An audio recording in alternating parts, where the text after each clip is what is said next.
Kim Chu, muling nakaranas ng plane trouble. Paula Avellino agad na nag-alala. Nakaranas na naman ng aberya sa biyahe si kapamilya actress TV host Kim Chu matapos magkaproblema ang eroplanong sinasakyan niya.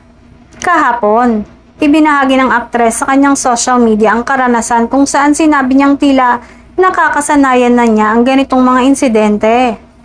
Kalakip ng ilang larawan, ibinahagi ni Kim ang kanyang pahayag. Used to plane troubles already, mostly with flypal, emergency landing, reroute, back to base. Supposed to be CDO, now Cebu again. Sa isa pang post, idinugtong niya.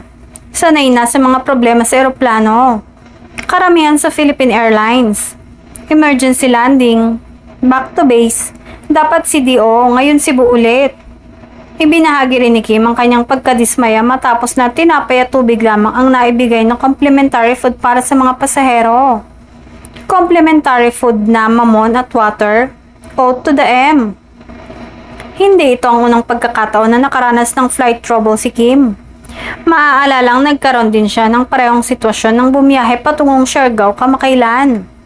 Samantala, ayon sa malapit na source, agad na nag-alala si Paolo at tinawagan ng aktres upang kumustahin.